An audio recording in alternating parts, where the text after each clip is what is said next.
Um, so a very good evening to all. International Council for Circular Economy welcomes you to the fifth episode of the third season of our Circular Chat. We're extremely excited to be back with another episode on the series of climate change.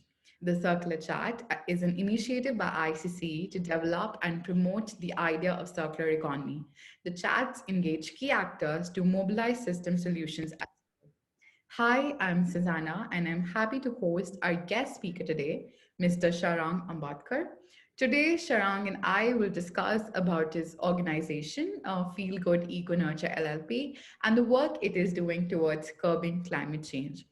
So, just to introduce Sharang a bit, Sharang is the managing director and CEO at FeelGood Eco-Nurture. One of his most innovative works includes the development of a technology to recycle grade 7 or multi-layered plastics, so so-called non-recyclable, and other industrial construction waste to invent a sustainable building material.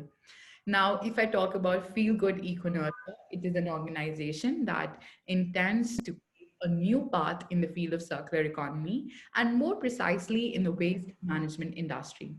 Feel Good plans to introduce such circular products which are made by using the infinite sources available to us in the form of waste. Fieldgood believes in the philosophy that waste is nothing but a resource, as all the products of Fieldgood are made using no natural resources. So, thank you so much for joining us today, Mr. Sharan. Thank thank you very much, Susanna, for inviting me. And it is a great honor to be a part of ICC forum. Right, right. Thank you, Sharang.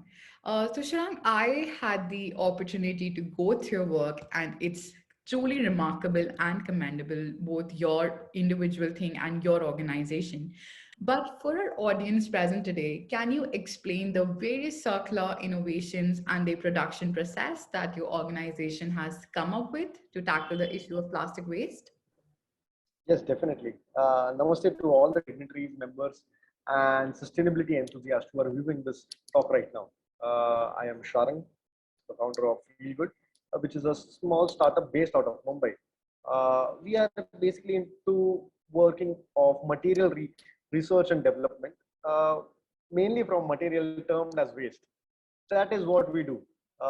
We find new development or new material from waste articles like plastic, glass, metals, and yeah, others.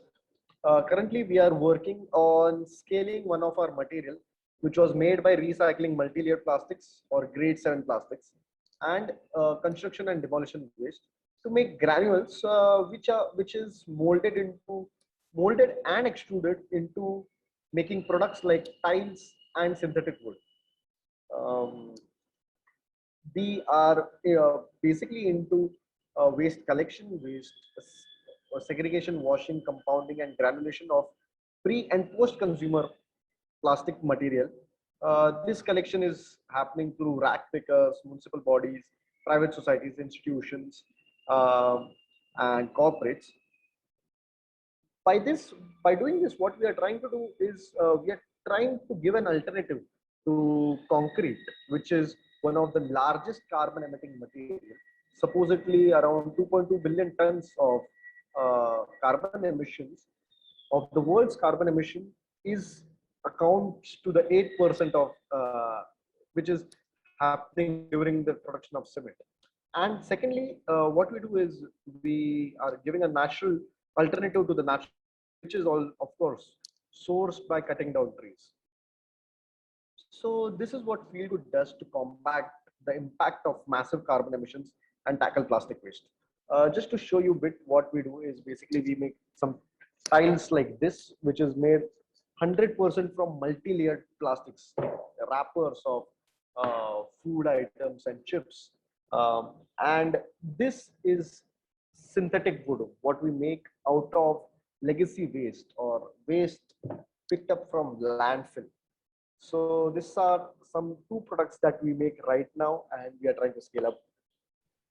That is some great, commendable work that you're doing, Sharang, and your organization. And now that we're aware of the environmental positives that your organization offers, But when we consider sustainability, we picture a holistic development socially and economically as well. So, hence, in terms of, let's say, employment and wages, how do startups such as yourself promote the said idea? So I think we have been very lucky as a startup in our initial days, because this startup had begun or initiated during the lockdown, and it was a digital era during the lockdown where we were not moving out of our houses, but at the same time we are making a lot of connections through LinkedIn, through all the other social media platforms, mainly LinkedIn, for increasing our business or getting people to know us out there. And the work was being shared tremendously well in the lockdown period, which came to us as a boon, because we connected with a lot of industry leaders, which are now backing our organization. One of which is Mr. Rahul Poddar sir from the Shakti Plastic Industries. Uh, he saw, we had made a small video of we making material in our workshop, in our uncle's workshop actually. Me and my founder, co-founder Bharat Tole, had met in an NGO, and we started just making something. So when we had made a material out of just jugadu things, or uh, just makeshift product out of makeshift materials, we shot a video of it comparing to the, the current bricks, or a red brick and a cement brick, and the product that we had made. And it was just tremendously high density and high impactful. It could take a lot of strength, which we posted it on LinkedIn. So, which was then you saw seen by a lot of people out there, and industry leaders like Rahul sir, the Shakti Plastic Industries had called us to scale this up and help us in all the things. So this industry leaders not only helped us just with the funds, but also with their knowledge, with their connections, and mainly with the manpower that they already had. So, and it was all because of the sheer persistence that our team showed, and they believed in, which made it help, which made it very easy, or we could say um, a good flow, which did not have any obstacles, to help with the employment and the wages, and uh, take on the startup in a good level. So this is how it helped us. And while we were doing this, it also, the industry leaders which are there in the industry for last 50 years, using our suggestions to make a bit of change towards sustainability, was really encouraging to a small startup like us. I can understand that, Sharang. Uh, So thank you, Sharang, for answering that. And it's indeed been a good journey for you. Coming to my next question, we often come across people, and we often hear people saying that, individuals, when they take certain steps towards a greener future, it does not make much difference at a larger scale. Like they're like, what can I do, like, individually, right? So, is there any truth to this statement? And if not, what can you say to convince these people to continue on their greener plans? So what I truly feel is, this is a very interesting question, and this is a question that has a lot of debates on it. But Yeah. I truly feel that uh, doing that. See, there is a quote by Max Brooks that I had read, that most people don't believe in something until it has already been done. Mm. And that's not stupidity or weakness, it's just human nature. People don't believe in that a single man can change the whole system. But it is not so. Because even a small change, a small step taken by any individual can be a big leap for a greener future. Yeah. Uh, yes. Mm. Um, so, steps like segregating your waste at source at your house, segregating the wet waste and dry waste, composting your wet waste, and using reusable bags, avoiding plastics, makes a lot of difference. I truly feel that small steps are going to take big changes, will lead to big leaps in the future. And once a, once an individual starts, it is it it happens so that it collectively starts. The family starts doing the same, and after that it is a slow process that from family the neighbors start doing it, then the whole building starts doing it, and then the complex starts doing it. So this is how it will grow, and it is needed. It is the time, uh, it is the need of the time that people start making choices, that you can do something, and encourage others also to take steps for a greener future. At least start by segregating your waste at home. This is going to make a lot of difference. And also, they're making greener choices. By greener choices, there has to be an end of life decided to it. That is what I think will help people to really feel the things of sustainability, circular economy, and understand it well and take benefit of it. Definitely. And you're very right when you say that small steps make a big difference. So it has to start at the individual level and it will scale up eventually. So that's very right, Sharan. This was in reference to the individuals, but now if we talk about organizations, in your experience, what are the biggest issues and mistakes an organization or startup might look at to shift to a circular line of production and consumption? So circular line of productions. Many industries are based, or are their foundation is on using natural resources like petroleum products. If you go into virgin plastics production, they are dependent on using natural resources. And fields like medical fields and food industries, there are rules and regulations which tell that we need to use virgin material only.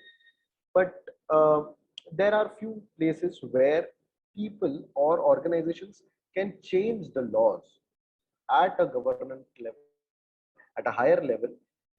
We can, or we should, you recommend the use of recycled material or repurposed material for limiting the use of natural resources, because that is not going to happen overnight. And it is because we are not uh, in the lack of natural resources right now, but we can see the picture that it is coming very soon, and we are going to lack the natural resources very soon. Not now, but surely in few years. And it is surely coming. It is a very big wave that the destruction because of natural resources, lack in natural resources, is going to come. But That's organizations like small startups should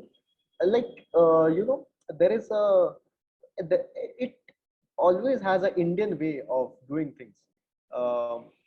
We When we are small, or whenever we go out, we we try to do as much as work in that place. Like if you are going 4 kilometers away, you will try to see that what are the work that you are going to do at a place which is just 4 kilometers away, and then while coming back to the home, what other works that you are going to do. So having that, I would say, a control or a sustainable way of doing the things right, in like how a motor works. It is in grip, so everything works through the gears, and when all gears are intact, the motor will work smoothly. That is how sustainability works. If everything is in place, logistics wise, because that is the largest amount of carbon emissions in any organizations, whatever the manufacturing or whatever the business might be. But logistics is a part of each and every business. So making it sustainable by sending the logistics through a channelized manner, where it is going to spend a very less amount of carbon, or it is going to emit a lot less carbon emissions, if it was going to do it the other way around of just uh, without thinking, just sending materials. And it is going to save a lot of money as well as time, not time as but the environmental aspects of carbon emissions and fuel usage to such manner. Right, right. Thank you for answering that, Shanang. And you're very right when you say that every vertical needs to be in sync. So yeah, Yes. that's very right. And while I was introducing the organization, also I mentioned a phrase that your organization, very well points out, which is no material is a waste but a resource. And I liked it very much, and I hope that our audience can also internalize this phrase.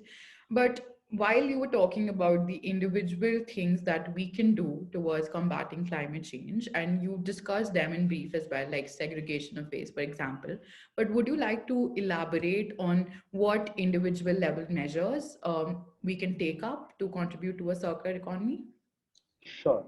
Uh, there are few things that I would like to mention about circular economy is what I think, like truly think that a lot of people, when a lot of sustainable enthusiasts also uh, who are doing small businesses or doing uh, are into some business are trying to make their business sustainable, which is very good. But they are making, I don't know if I should call it wrong, but not the proper choices. Like you may have seen that people are going towards using glass as an alternative to plastics for packaging, or using paper uh, or multi-layered paper as an alternative to packaging, which is really not sustainable because a material like glass is being processed at around 1200 degrees Celsius, which is contributing to the global warming. And similarly with the paper, it is a very water intensive process, which causes again a contribution towards the global warming, because a lot of water is wasted during, I would not say wasted, but it is recycled, but a lot of water is consumed during the process of manufacturing paper or recycling paper as well. And multi-layered paper, which is very much widely used right now, is not really biodegradable also. So it is not contributing to the circular economy. So finding solutions like using the magic material, what I call the plastic, is a magical material for us, for a human species. And only if it is used responsibly, it is an asset for a better future and a greener future, because it is a very durable and less power intensive um, product. And also it is very economical and sustainable if it is used wisely. Coming to the question that you asked me about no material is waste but are always a resource. At an individual level, what I think is um, the given um, widely given uh, principle of 5R of refuse, reduce, reuse, and repurpose and recycle should work out for each and every individual of refusing to use any material which is not needed, or refusing plastic packaging which is single use, reducing the use of uh, single use plastics or packaging material which are very widely advertised on social media and on food apps, reducing the use of those plastic materials and materials which do not have a second life, reusing this material into something new, and repurposing material or upcycling, what we call for repurposing, upcycling it to new things.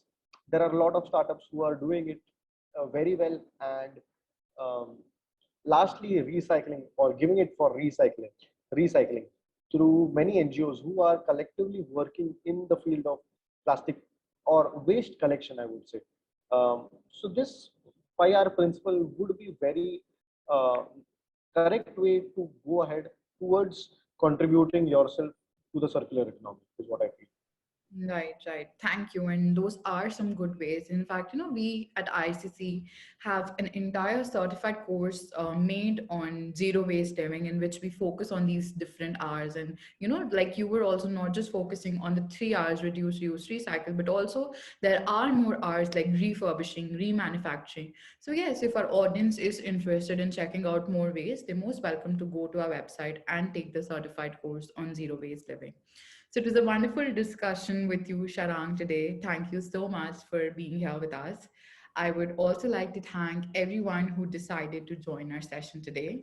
But Sharang, before we end, I would like to draw your attention and, of course, our audience's attention to ICC's journal on circular economy. I'm delighted to share that our journal was launched on 11 February by the chairman of AICT, Professor Anil Sahasrabudhe, and the Secretary General of AIU, Dr. Pankaj Mittal.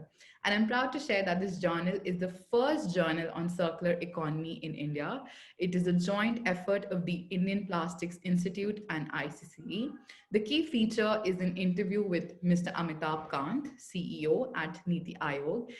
We have already received tremendous response, and we are confident that this journal will mature into a major publication of interest in the field of circular economy. And if you would like to access the journal, we'll put the link in the description. So you're most welcome to do that. So, yes, once again, I would like to thank all of you for joining us today. We will be back at the same time next week. And if you don't want to miss out on any updates or future conversations, do follow our social media pages and subscribe to our YouTube channel. Once again, thank you so much and see you next week at the Circular Chat. Thank you, Sharon.